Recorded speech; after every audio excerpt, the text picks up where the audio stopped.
Nana Addo ni mi pa okuma Ahmed Suale. Wani. E-levy I the bomb charge. E-levy Say Ahmed. I took a firm decision, say I would abstain. You would abstain from it. Yes, I'll recuse myself. Oh, no, yeah. Papa, I know. Eko Slim, Eko Beni, Eko Togo, Eko Takrade, Hinenko. Kwame, Dakra no pa sorry ya bulldozers ni nneema si ho ebu ye transport yard ye gu ho ebugu ye me frɛ ya regional minister ka che me say eye order from above ya say papa ma what buying was so ma buying was Yes, I did bro. Rasem de ntoboase evidence nkyerɛkyerɛmu processes and procedure. The different but the process and the procedure no must be appropriate procedure, must be the right procedure. And yes, I was sorry, yes, say. The US law and even in Ghana law. No, what the verdict it must be entered. There must be a judgment. And an award about. That's a one free bar for us. We come here. When you come here, you crowd some do. Oh, ain't he? But yeah. Mami bisa at this stage, no question Kennedy or Henry Japan lawyers are filing for remedial. Sana yakam. No question. I'm yet to find out because I will mention my spectacle. I mean, dinkomo. He said the Adwoa Safo would dinkomo. Sister now teaching rough and komo with their bab one thing. They say was E-levy no one to a banibi. Next, nipa no mudini kosi ho koto aban imposter na no muka. Sena no kwebi baby. Adwoa Safo ababeti NDC for NPP photo. Also one to a bani. One kwano for E-levy no so. Ana afi so eye honorable Kennedy wo hile Japan ko for so bofu pa. Almost see money and anasene a honorable case near Coso American memo. Or Mahun sa ko bi akọ nipa no ba omia akwada and I'm see dear CSM NPP we mu cases no ano ya yedin. Now, yen starting for free baby bra. Nipa na wo see ba omia akwada ana akọ comment. Honorable Kennedy wo hine Japan asemu a esi wa American memo a abrantia anasare me ya post to abonten no. O kire se nipa no comment ye no. Baumia akwada enukure be na wo sa asem wi ntie ne post mukoko da ho awa Mohammed and wakwakwa o say congratulations wo say dey congratulations ewo ho awa Mohammed we o ya baumia ba enti kende Japan se kebo kende Japan ana se de kende Japan ko tumo se be de dey yo na baumia nya ho so enti wo NPP ni kende Japan ni anas nya asem ya say onko tua $80 million emfa ma anas wo bokende wo ma anas ni trinkwa one say yenje $80 million say Ken enye sika run the next campaign. But let me be honest with you, Ken si abonika $80 million ya and ko betu aye campaign abiti baumia enti awa onka to amede ma on say even post Kenya Japan D4 and a cat won tia $80 million man nas say o ma anat congratulations ka Kenya Japan obenya sika etua $80 million no asanya extra millions of dollars e dia prosecute a successful campaign abitu baumia no na NPP for enne mom ye hu nipa ban ya moye me se mom ye dey ahum nipa ban ya dey moye na abusuafo yi se o congratulate announce dia de wo mu nie mon kan kire awa se omo Dr. Baumia se wanya letter na letter o mi se me ba be kan e de ama no mon kan kire ne se me se announce abon din e wa America o de wo mu ne se Anas in the quest of provide evidence before the jury no on a video pictures whatever it is okobo akwasi nyan tachi video here number 12 and how o kase yes ye $2 million e de amaba umia ni age $3 million or $4 million Ediama President Kufuor. President Kufuor, I'm confused with the figure. It has a 3 or 4. But Baumia then it Mekai said $2 million. Ediama Baumia. And the announce I call catch jury and he said the former vice president Dr. Baumia, he's more corrupt. Yebusan say, I didn't know say the former vice president, he is more corrupt. The president too is corrupt. And our judicial system is corrupt. Asema anas our kanfa baumia before the jury. Nyame boa enche made the transcript any video mbabebo achirem. And this awa ufi said the Kende Japan and to one the Yanko cruise final. Baumia enso die yes, I know chin kwan and bed ni audio cause this shemubi. And the another Kende Japan case and the Kende Japan kwan name was being mentioned. Dr. Baumia name too was being mentioned, but it wasn't mentioned in a good way. Abusianfo enyasem kitwa NPP fo no ene eye Baumia ene ne nkofo ene honorable Kennedy enso di besi ani yasem o lawyer Amodate edi nkomo edi eye adekro potin pan isiye ewo court America wo no time wa honorable Kennedy wo hine Japan ene anase case ne bae no lawyer Amodate aka eye di isiye nyina yentie di esi potin pan enfi lawyer Amodate o Date a spokesperson for Ira Kennedy or Henny Japan. Enra yeti 18 million damages say Ositia Edima Ira Anas Aremeya Wanas. Yati other development around the case. Now the Tuamupa de Wumpano Yene lawyer Amodate or your spokesperson or Casadema Ira Kennedy or Henny Japan. Yeah, I'm what to say. I said, but more invite me to see the minimum the good end. But I'm going to say, media, more friendly, and I'm inviting you. Medium Bicabeba. Lawyer man, try a crime with the anywhere. Yes, here, who are you? No, Bibia Bokodi. Bibia Boko, officer, when you're making Kunim, and I'm saying, you're sorry, I think for me, not your Becani say, and Unyam Cassia, Bicapia, and Cacadia. Yeah, 18 million US dollars in damages to be paid to Anas, sending a free New Jersey. Later on, many lawyer could see Quati, Eddie Komoma, or the Angles be Bemu. Say there is a case for a possible mistrial. And I feel so. Yes, I'm afraid BB said they remitted to or so. And also to know more use application. And then that's why I send Ben Pani, dear never free. Your media, I am say lawyer was quite in the kind and one a woman be anywhere assessor. But I think say I will take this opportunity. Na matcha what if na after so ma provide electoral legal education. Thank you. I'm Ghana for any million asante for Minara Enya and Tiasie. I will near maybe a air crosswa. Any quan say Sebe and Yahobrasie Muno, yes, so. Meanwhile, first counting a jury trial. And a jury trial. A year community, the jury need the conscience of the community, Sebia of your peers. When you are saying, Waguna, na your friend, Aguna, me age group for him, penny for a canade or mafra. Omodia lawyer for no Monya judge for your former jurors. No but Tasia, Omodia would they sit and listen and evaluate the facts. Yeah, I get the evidence and we evaluate. And at the judge, you know, so we say no for no so ethical or no the judge of the law, Emrano and all share. Send you be ya be entochima and after enchia. And at the end of the court process, not jurors, no. One more cushion, one more foreman, no more papa, no more share, facts, no more kind, no more conscious after young following to what. If we are no more that DBA by your friend in verdict. And verdict no better, your friend is a Kimwanino. Now, some of the quiet deliberations, you'll be farming up. Farming up, which is a judge, you know, bet you the Emrani SCA. Near a was a warm year. Emra was so almost consider. Or bet church almost signing my way, you know. And so church more, I wasn't yours, no, almost this farming up and Mrano and somewhat, judge, you know, I can't so.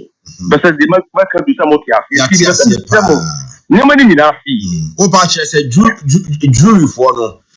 Ye more instructions. Yeah, for the family now. Wo diso. Wo ankasa entimi for mo pe enkoye de mo pe wo courtroom go. Yeah, ewo jury room on o ma ko na pe ya o mo bibie nsem ne. Mu wie no mo do mo verdict ni ba. And no mo sabe pusa. Judge another question. It was and come to verdict ba. So we see OJ Simpson case now. There's a jury number 1. Who verdict near na or say Annie. Jury number 2 who verdict near or say Annie. Jury number 3 who verdict near or say Annie. So no more way na and kosu a court room. You wasn't come here no judge enter the verdict Say ma enter the verdict now or your judgment. Say this is my judgment. This is my sentence. Okay. And she as of now we speak lawyer. There's no judgment. As of that we are speaking, you need Otemwa for some judgment, no emaye. Almost verdict no some de buy no so ye enter. What you records if there's no judgment, there cannot be an award. Records of New Jersey court no. Yes. Anyone say ya awarded 18 million against Kennedy a compare with Japan. The verdict has not been entered. Okay. In the records. Yeah, no, yeah, propaganda, and I no, yeah, to and put through Ghana for any. Said jurors are not Jews. I say, kind of Ghana, I feel jurists. So, more almost verdict in the bar, almost some more kind of bar. It must be entered. The interview judgment must be entered, and properly recorded. Properly, duly entered. The word is duly entered. Okay. And sana. Like I say, judgment, say, and so go and enforce the judgment. If there's no judgment, as Johnny Papa will say, if it doesn't fit, you must acquit. If there's no judgment, there cannot be an award. If there's no judgment, there cannot be an award. And here, accept no finality. There's no finality. In the process in Mukwaro, there is an application for a mistrial or fair trial. Yeah, pending our court of law. Yeah, the judge has 30 days, and Namaku Etiasa to bring the ruling. Judging for a ruling, my application is pending. Then you jump into the universe like a ruling horse You jump onto the universe, and then you are proclaiming victory. Now you are deceiving Ghanaians. Sadiana air crossing also Ghana food in who said, no, who say, I can say, bringing finality to it. In fact, conclusion, you cannot stipulate. You cannot say that. And then we are saying, and it's something Kantanka on opposite, but you see, who will say, Sadia Yano, Sadia did wrong.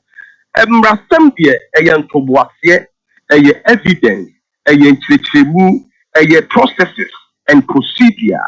The different, but the process and the procedure must be appropriate procedure, must be the right procedure. And yes, I was sorry, yes, say. The US law and even in Ghana law. No, what the verdict bar, it must be entered. There must be a judgment and sign a word about. That's a one free bar for we come you. When you come you crowd. Oh, ain't he? But yeah.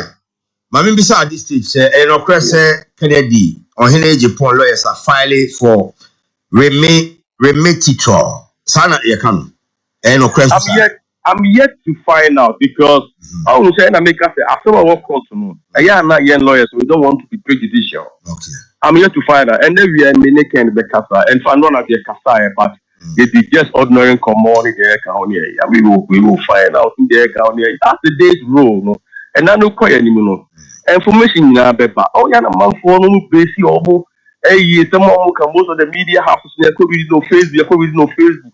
Facebook, no, opinion. I see anything once in a year and over on all and I just yet to try to express and I say explain someone's emotional opinion and mental opinion. Or they have to Facebook and they discuss it. But if we wait maybe for a week or two, let's say you're caught to information for a week or two, but we would like to speak to the rightful persons. Yes. What more? If you want to speak to the rightful person, you are speaking to the rightful person for the right information. For the right information, not speculation. Not speculation. Because you see millions of speculation do not constitute evidence. And we are not going to speculate And then I see young chair, I cry, hey, you bring all the documents, people, you bring all the court documents, and then we can test the documents. Says, oh, say anything, not Ghana for me and one of them. Woman, your regime, Ghana for me and one of them. Woman, the right information that says, Milia, you better discuss the DPS is based on speculation. But then they can't present the car, say, the court system in this country is a very good court system. Ghana. Yeah, Ghana for now. But before you proceed, I say me by. Yes. Amount for refer to the AC of Ghana, the case between the two personalities I call High Court of Ghana, presided by Justice Eric Ba. Yes. Maybe no say America verdict na me who say Ghana a justice system no. Just. Ube you man saying. I don't know me yano. I don't know can be better. Okay. Oh, and I can be say how can you say America? I think it's American force system no the right. Commentary what yeah, and then all these commentaries, a good mind who all these commentary, the judiciary is an arm of government. It's an arm of government. Yeah, Ghana put now what you just share and court rules a court, saying someone wanna come in. Now say manata say me ever put the judiciary system of Asia. Where on earth do you expect a foreign direct investor to come from a different country to say that I want to go to Ghana and invest? Because investment they consider a lot of factors. Or because how well or how astute and a homogeneous system no considering someone. Let's say they call embremwa. Menya fair trial na. Menya several let's say they call Ghana court. You bet up one and I see any woman. And the moment my case with go your court system everything because court system in itself an attractive pointer. Investors, we are supposed to have do music and Ghana and for money almost already now. It's immediate, and the American court system is not a standard for the world. Yeah, you ever use what they are doing, to yes, I say, it depends measure Ghana so you mara and then acquire fast so the asset. One more can almost say we accept no qua and go see it. Accept no qua and good way yet. Maybe more create as America Ghana say I need. Made in Ghana near my aunt. Will be your right. Will be your say that you no more Ghana near to this always the direct and my chair, and my chair, you to an among. That is not the Ghana we want to see in the future. That is not the Ghana I want to live in. And no, some for message commentary. I was here sit up there. I said, no, this is not the case. I require your depend and sometimes okay, we start out to evaluate the judgment now. As some call Supreme Court so Akasa have we started out to evaluate the Supreme Court decision we haven't. America they haven't even finished. It is the Essex County Court. They haven't even finished. They haven't brought fatality to the matter yet. Never yet to say now you can say an American system now my Ghana system for us. Maybe I disagree with this commentary, and I will never ever in my lifetime accept this commentary. I have lived in the US over 2 decades. Okay, I have worked in corporate America over 15 years. Okay, with behemoth Fortune 500 companies. I know how the system works. And to all your common law system, yes, you have a common law system. The UK a common law. And to it is based on evidence and the law. It is based on case law and practice. You know what Major can say, Ghana say this. And if you have good judgment, if you have perfect education, the law is good, the law is for peace and order. Miss Fremo, Miss Fremo. Mama, my man who be fine, not be too foot. Mama, my man who fine, no me cousin tia, your mother Paul, no me cousin tia, your judicial system, the judicial system, and only a snake devino. And not in the Mimia Sauna, Kumasia, Obi Casaton through care when I found come and I mean go because they find himself out. And not in the baby Kono and you know, also must have been because of Mr. Porto. And not in the what you fear who was so dear no, and Miss Treble, Miss Treble, and I hope I see me. Mama, my young yes said commentary because it will not help the development of the my young call the other side. Asemi by nkawedi nka legal issue. But nipa na asem no fa no ye politician. Asemi by politically EBBF mu, EBBF aka ho. Oh, Debbie. Also in policies, for example, NPP policies, the Ghana policy, no. There was disqualifications. There may be a disqualified nipa. What you see here? Now a constitution. So person be MP, and Emma Obenya, Oberfoma be MP, and Emma Oya be disqualified from being MP. Person be president, the same thing. MPP constitution, so the same thing. Your criteria is selecting your flag bearers and MPs. And our leaders and leadership. And assuming say, and I'm not admitting it, assuming say, no matter what baby, what has that got to do with our politics? By Ghana, I saw one here. Ghana will be. Say, Basana, your best share never be. Must I don't know what system no more your best share near. In Ghana, we will educate them, we will continue to educate Ghanaians. Ghanaians, what was it? Oh, yeah, myopic thinkers. Ghana for how much about you? Ghana for you can distribute. Ghana for ordinary Ghanaians. The memo for ne among influential. Be the same party paying for the other. Supporter Kennedy or Japan where we see so far a massive support. It's very massive support because among what who say where we are today, Ghana needs a different style of leadership. And about for I worry so when we count the storm say no, that's not the case. About 40 years because of this publication, I said Tiger I'm motivated to Facebook. Now even look at the source. To Facebook, people were quacking in chaos. And I got more fresh, no more finish with the antifa. Who don't say you must after me after the after me after the and the end they continue. I educate the world. They will continue. Any amount for Catania to Chobunium.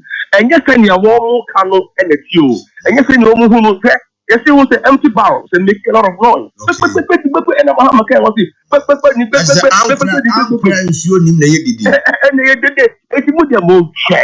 and I make kind of honorable is calm and I'm in the casa or you're more relaxed and even more happier than ever. Wow. Yeah, no, yeah, honorable namno, any fine, any near ma, of which me I hear, and then they draw all money in mine, and they draw all complete before. That is where we are. That is where we are going. America. Now, who's a drive? Now, Saudi who do to be package. Now, lawyer, America, hono, court to see this. Yama Kwaima, the cameras call for recording. Now, recording, how can we obtain the footage? Because I'm saying Ghana, any possible say, ABR, Supreme Court, and High Court, keys, nobody with camera, UTV camera, cause them recording. I think that we almost apply. Okay. And that your mom opinion say almost cameras no emerald. That is the best of my knowledge. That is the best of my knowledge. Because Martin Crawford about Kunka, a friend of Jerry or so, a member of Ken Crawford on Michelle US. Yeah. Or say Anas and Crawford deliberately leak the tips of the courtroom to misinform Ghanaians. You didn't 18 million. Judgment debt. Anyway. Yeah, it could be right. Jerry could be right because you see, say court proceedings, and he added seven to have focal emanas. I don't know. How the man see maybe the confidence for also you beat the case and now say. Yesterday I said Anas will get nothing. Anas is jubilating over zero. I was both saying it. As someone inquiry, what you say, you don't can't move anything, and send Yamina non a kind. You don't can't move the thing, can you? So you're 2 years boss in your fish from you do some mind. Whom you have 2 years boss, some mind. But I see a boss. California, I recommend because enough, all a propaganda, and he must be stopped. Lawyer, are we going to see a proper showdown this time around? Oh, that's a showdown already. I started it out. I also who say, John Dramani Mahama, the budget or the buy, any near my air cost or go for you almost do with you, any near my air cost or. Oh, say, people have seen say that the showdown has already started. say we need that type of leader. Or they and near my 2 years. We need that type of leader. You need that type of leader. Say be oba or to officer yeme pamu in favor. You need that type of leader or share equity dache. Say we na meye obia our practical experience. And the honorable there on kasakeke. Nemo a show and tell. And we will come in full force. We are coming vehemently. Yeah, back with determination ever than before. Because kind of a be able to meet me for yet may get no muscle catasso. Maybe your man do identity after 68 years. That's what we can't celebrate Independence Day. No. After 68 years, let me come back to this. Yeah, get budget Maku 68 budget. 68 years. Again, any for the Yakumu IMF over 17 times. The Biani Yakumu Yakupacho, and Mra when Yamia Maya good year, and Mra when Yamia Maya near Makana, you put your things right. You're putting a couple to produce to feed our own self and feed other parts of the world. When you be sure and say, every baby on a media Maya to Ghana as the closest country to the center of the extra, we cannot even sell 2,000. You took gold of what's in the coyo. You share discover lithium, and then be a near preaching, then your way, hey, emphasize you. On mine, I was all good. On mine, I was near my Ghana, a funny open from. Now for 68 years, no matter who Mafia, no do a baby, Mochibonka, for 65 years, we don't even have a dual carriage from Accra. To Kumasi, and the Kwame Kumakano cannot change Papa with the first free, and for free Kumasi, a contract, and for Unibali, a cop lawyer, that Yamin Shaw lawyer, Yamin to condemn, and let Mama come when it comes to the development of this country. That is where my passion is. Thank you, Kwaku Yabekasa, Yamin lawyer, Kwaku Amu, that a spokesperson for Kennedy, Ejipon. Lawyer and some more the about to ja and so no. Now yen chum when yanko Adwoa Safo nchen. Adwoa Safo he this time around or call FM state wo free station we no ko station we wo din komoto abonten as he said was 11 no. Ono na bonyo so nti aba no ko no o twene hu free wa want to be. Na ne nipa na amodi ne kosi wo se ono na ya Adwoa Safo no. Na yazan o. But ade ba ko a me regret ba ko I will never. E-levy I the bomb charge. E-levy said at the time this was a critical piece of legislation and now buying people push it through to rescue the economy. Numbers near tied. The opposition was on government said they will never allow or more just one number more than the opposition. Adwoa Safo also Beka Homa buying the 138. Yes, Adwoa Safo and you say you will not regret? No. Oh, e-levy. Ban. Yen toboana aban pese yen jiji. Sure. Nipa manfo a ewo Ghana se bia wo ye momo bank to online banking that kind of nyama no. Electronic transactions. Sure. Ne baye no. Anhyehyeye ne baye no. Esoro ho no ye mu bi no. Ni yesusu se emwa Ghana. You had that personal conviction. Exactly. So say 11 emwa yen. Esan say me nam kwan hu na me hunu on to body ko fibro man. Just so he body ni nyina na egu ho no. Wo boa no ko enu 500 Ghana obi me dwe 300. Na watoto a. O say me maami wo ekura. Me sendi sika akoma no okotena so no o sendi kakra na wanya na ne yate no na and sit well with you na meni ma sorry mpanyimfo ne me papa mo so de matena sesa de amode ba no dodo no ebeko tia. I took a firm decision say I would abstain. You would abstain from it. Yes, I'll recuse myself. Me recuse it. And then me kadishe nyame no munyam say baby me papa de me gina wa sorry ni no if I had gone against that and can no be accept me wo abusu this uncle mo we na oye ye nua be ma Captain Smart aso ne pen chi ze masa ye ma be kan tra na won kotra sa Captain Smart aso ne pen chi twa no toa en waso NPP fo mu bu o mo na enya sem keto na MP so ho mo ye nipa boni na nyam be twetwuka enu na ya mo pesa mo bete no na the whole NPP fraternity in parliament etimi ya hwenyame anim Adwoa Safo ni Ghana ne ya pedi pa foforo asenanan na wakwa kotro Adwoa Safo din na wa tro time obaye na wakwa Adwoa Safo seat so na watimi ato aba ne bi in the name of Adwoa Safo wa bra ye say parliament perjury ye adwuma eti when e kofa sa nipa ne bai Ghana pe en obi a onjina election da otumi ko parliament koto aba na mu wi ambeka mo beta beka che say mo privileges me say me da menya asem mo parliament me fa lawyer ma o me ba me di watam mo pa mo fa me ntum onsa mu ni nyansa ye kan ye say hey Captain Smart pekasa bia ye hyemra no ye de akronfo na hyemra ma ye me bo ana so now honorable Bagwin you were the speaker when bra Bagwin that time won na we speaker now Adwoa Safo aba bonten say nyono asam ne ba foforo no mo ante so ye ono a wani afei eba atiasimu a o say nyono a enu nti ena time no mbe pass 11 no wanye na dwen so be ba pa Adwoa Safo na akobie gate no e de ama eye journalist ene eye nkofo a omo eye Ghana a omo kasama nkofo tie ene NPP fo mbenya problem week pa because the way Adwoa Safo abie puna to no o medi mu dwuma bruta na owie na nso ho na Captain Smart say na Addo ene ba omi anim nipa omukum Ahmed Suale na me say na Addo ni nipa okum Ahmed Suale wani ojai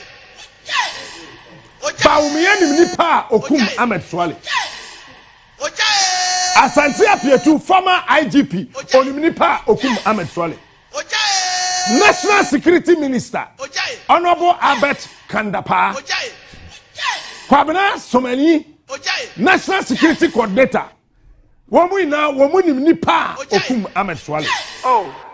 If you want to know why I got to know says Uncle for in anima bisa Canada Japan because Canada Japan and a year chairman of the Parliamentary Select Committee on Defense and Interior IGP Okoye me madam for dampare no nim ojai was aware Intelligence Department of the Ghana Police Service when we know be aware ni pokum Ahmed Suale they know the Greater Accra Regional CID boss that time or the pokum Ahmed Suale the then police commander and the next police commander who succeeded that police commander at the time Yakum Ahmed Suale he is also aware of who killed Ahmed Suale. Captain Smart and somewhere the other two no week we be long week rough and yasam ketwa and some question the another thing na Adwoa Safo yen wie you wadru kokruku ene eye ekosi senso ene ofri ekosi sen wadru we de or FM to FM and wakotena ho na nkomo a wodi no sister no mum post no wate the way we see heat no obma NPP fo nya problem me pese me sere no report no or the bar page 1 chapter 1 do me kwa benya onche mi enti aneba no a seat are safe seat are winning with over 30,000 margin a DNT and an backyard e jada ho na onti mi nkyere ye nti onkyere ye of chapter 1 page 1 onkyere ye ne ko so do me kwa benya enti aneba ba mu a ay to aye se atwere ba mabo me oba besia me kogina kun yanim mani nkuguo ne edikan ne etoso mienu ne etoso miensa na ye de adwuma yakọ akọma wo ba se wono nso nto adwuma pa a ma yeso a wokọ ye wakodi nkuguo yesere no adwuma na wo ye no ye tete ne a wokọ tworo no ne na pamfo no wo monhwe no wakanifie die awie ansa na ode sobo na kọbọ Dr. Mahmoud Baumia ada wugidi se bibi ekoso ho a ebia ye catch the worm wono na da no wo monhwe no woma ama me kan kire yen se kansie na ye kɔ na nkuguo baaye no eye Dr. Mahmoud Bawumia ne emfa sobo no emmo no amamu a ne ekoso Ghana fo kasa yentie asofo kasa yentie mpanyimfo a ye ne omo hyade na se opposition omo bu a ye nyina suddenly omo be ye yatamfo businessmen na bu a ye nyina ye gu omo nyuma pensioniers fo sika ne ye de ensa akwa akobom haircut you be twa punk no obi twa sakora ni nyina no ni ye hunu sa amamu no na enkoyie ni ye tu ye funso a ne ye ntie ana de na ni nyina akoso ye Dr. Mahmoud Bawumia amamu no ana enkoyie Ghana fo no mo ka me kwa ni ye campaign na ye kofa Asantememu Ashanti region ye base na wo hwekwan ya ne ye nenam so edu ba bi abas ne kwa ye di si wo esense bas ne entimi mfa kwan no so ne ya fa Land Cruisers ne ye denam. Yes, in terms of development, Asantefo ahoye mo base no, wo ma nya dodo. Na nkofo empia nkoto afi Asantememu no, de na omu hia. Okay. MP ya me ko di 12 years. Ade a wo di hwamo eba me ye 2 eye wakwan. Okay. Ehona oni pe fa ko school. Ehona oyare a aba kwa wo so a kwan no so ne ye de fa. They road network obia person na kwan ye yi. 7 months to election ye major say minor your friend say reshuffle bi ne de owura asenso boache 7 months to election a ofi Asantememu say bia na nka nani ebekọ Asantememu 7 months to election then obetiri aye eti Asantefo na nkasa no wo ma kwan bo bi meka say at least no say munya Asantememu ye nya airport no wa na sha ase endi abandada no ne sha ase enye be wie ye nti uka ye nto aso nti die pa le no kura Asantefo dodo na asa ne play minia ti say honorable napomu si omo di schools equal STEM schools ni yi development yen ka say ya mfa bia nkwa Asantememu bia nyima no nkosi bone but ade a na ehuhia wo mo ote kokko so e frɛ yen kokko mu kasa no na ye so ye posa ye ho ni ye ne ye pɛ esi da na we nyina kɔ so nim emmoa ode bo a NPP pa me be bisa okura hwɛ mmoa ye kwa bia ma me come story hwɛ ye see ye de ye na anya wo ya ye nyina wo faye me papa apostle Dr. Engineer Safo na ukọ baby ICGC asori ni wo Accra Central Abobloshi ho na me papa wo transport company your friend Imperial Express so okay oh no yeah Imperial Express me papa I know eko Srem eko Beni eko Togo eko Takrade hi na enko Kwame dakura no pa ye sori ya bulldozers ni niam si ho ebu ye transport yard ye gu ho ebugu ye me freya regional minister catch me say order from above ya say papa adwuma what buying was so ma buying was so ya gu me papa adwuma ya bubu no ya mfa paper ba kopo ma ye notice bo ne yense say ye niema businessmen na he na niema say hihye wo mumu wo one na ye regional minister me say Henry Cote honorable Henry Cote ni nsuro me friend wo catch me say order from above ya bubu me papa adwuma sa ba se so kro na ne ye de sesa voters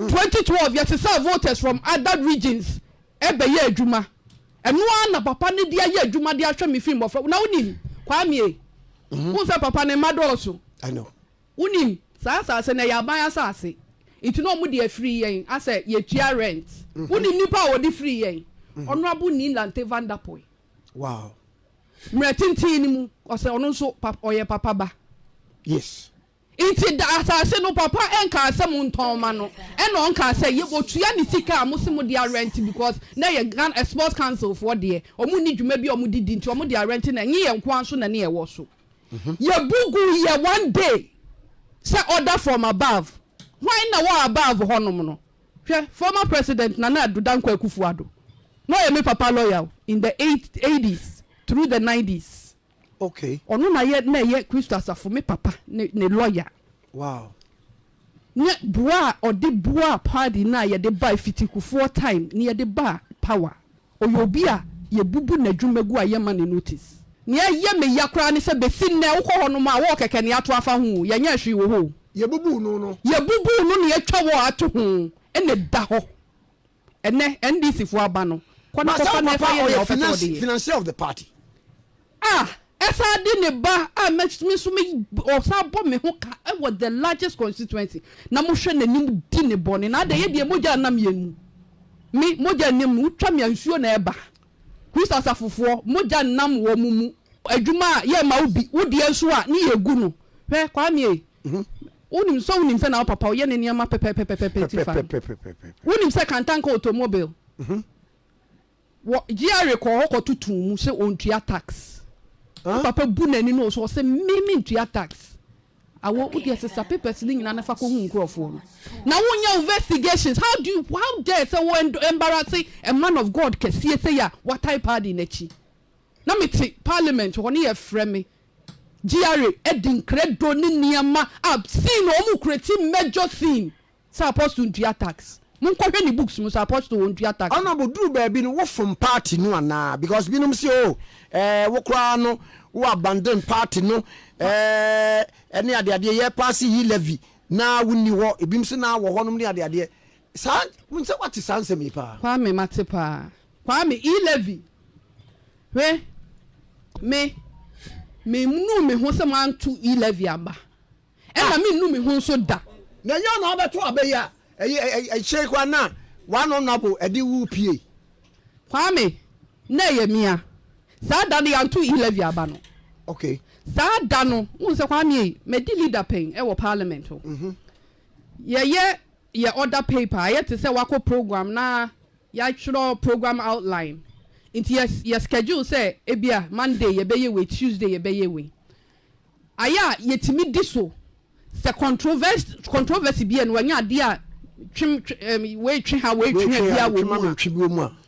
My experience in parliament as a deputy leader, the first female deputy leader no mimi hu say 11 in sensem wo ho inti dana ya schedule say ye beto aba no ya anto go and check the parliamentary Hansard inti dana omu hu minister dipa no na ye mia na ma wo foforo inti ma ye kese e na mi guso a mi healy e ye mia mi nka ba bia say nye mia enso anya sa ada no ne yeto aba no okay mi na mi nim say ye nto sa aba no inti dana omu schedule so ye beto aba no me Adwoa Safo na mi ni ho because kwa me kama mpanyimfo bi ti ase ase timi gina delegates anim ka kire wo mo se be me papa o wo me free na sini mu apostle ko Joseph adwuma wa ya ma Ghana no won ko school da odo afuo ono ne papa ko school o ye professor ne papa ko parliament da nti obi a ne papa do afuo onko no ne papa ne ko do afuo no ne ye de parliament hye ne nsa no no na ne papa ye adwuma ne bi pen na wako school nti ye fa ne nko ene wo ne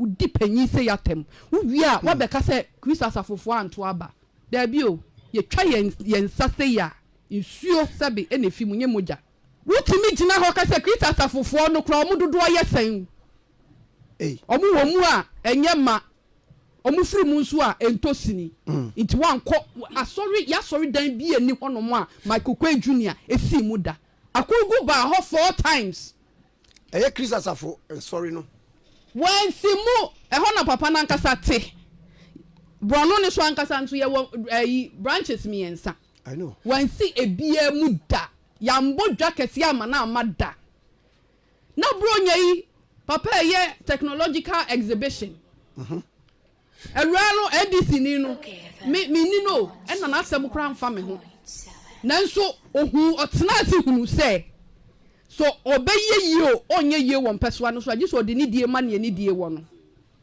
oba sorry sa mako enan 4 times yete ho convention as a technological exhibition na papa ye na afibia ye pe ya mami na abo NDC duku ya waduru hui me hunu wo social media da bio na wo kwe wo de nam party mpanyifo so se me de ba me na ba me papa convention me sere no me ko pe MP adi masala chikura me guve ko ho me ko make house chapel enye me papa sorry body mensa ho me ko ho body nyameche prophet body nyameche he me ko Israel king of Jews me ko ne ho makwa me papa me chia wa no pay he me say jidi koko sorry pen ho the area champion hina na me nko me say masala chikura na me ko wo nko ba bia o me pese me to nkrade ma no ene NPP fo na okokeka kire wo mo ne say Kristo asafo yemfa anya politics o me na me ye me politics it wa me fra me a me Adwoa Safo me mma o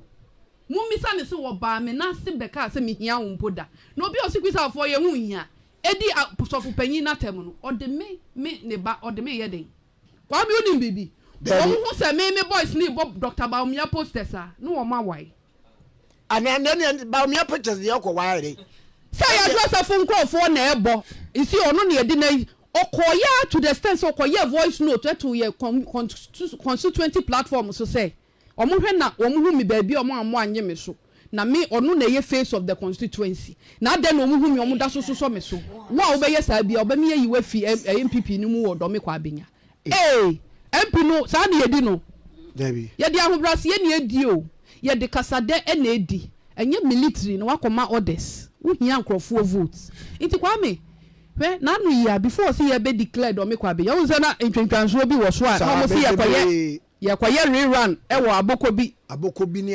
yes police station back me wo ho na mpanyifo to nsa frame ono abo campaign manager opari ansa ono opari ansa of frey general secretary me ma me kosua frame opari omu nyina de oma no tumi se me mbo modern na ya about don me kwa abenya kwa me mpanyifo we na me du mani tu wo mu o na me call ho me ko drew meeting na se a former general secretary wo ho mu pa mu misan Jombo edu wo ho me papa Makmenu ni mpanyifo akesi etwa table ho ahia e wo Dr. Mahmoud Baumia ne campaign office okwe se meeting ni mu bia meeting ni ntimi nkoso nti e ma me sorry meanwhile you were there at the instance of one friend mpanyifo friend me okay ena me so me ma ne ti ase se me nye push over sa wo ntimi push me Samre no ni enso in a new member of parliament. I was still the sitting member of parliament. Okay. December asem na making. December asem. Eba mremu so a me wie me mre de sua jawo. And upe professional seniority hu hia ye di adwuma pa ye law. I have done 23 years at the bar. How many years have you done at the bar? Obeka che me say, "U senior te hwa." Me yampamo me na wotena meeting ni wo mre nya na free meeting. And then ye kodua ni mpanyifo ni bidi ni pie minim ni omko kan se ye kodwo ni bu o se ye koye na obetena mu ena ye di meeting ni kwa awie hwe iti omu wie ya ye pon ye na mhwe mpanyifo nanim se wo hu se omu nam a aseba mo kan se Adwoa Safo nkoboa abamu anu ma na nya adwuma meeting wo dan fia we mu po no onye comfortable around me nti e wo se me ko na obos platform a na ye rally a na obema ma ba gina so na ya ba age me so iti adan na yetimi efre nipa tumafi ni ya boni dimbone ni ya sei ni din wo mra nokora ne da ho so ye fa nokora nto ho ebi no pese o me Dr. Baumia no enso anya adwuma nokora ne da ho mo fa nto ho ne nti aye koreye billboards a okwa junior ebu ball ni posters oni Dr. Mahmoud Baumia pictures wo so nyina eye media o ebi ye me papa sorry ni billboard aye ni etuaka na si ho dada ena odi ni mfoni ni Dr. Mahmoud Baumia de ko bobo so manka hwio na ye contribution ni bia nantin ko marketing companies ni won so pe billboard a anke ye de be fem no sanko betu aka you pay na me de me papa na wadi na tem na yanka hwe no ono so na sorry de na mo de akobobo mesie nyina ye donkuo baako ye nyina so amanyoko ni ti enye hwe ye de ye campaign ye di nkunim a ye nyina na ye dia eti de na musa ko gina wo sa Adwoa Safo amoa e wodome kwa abenya kwa me esi de na Adwoa Safo amoa wodome kwa abenya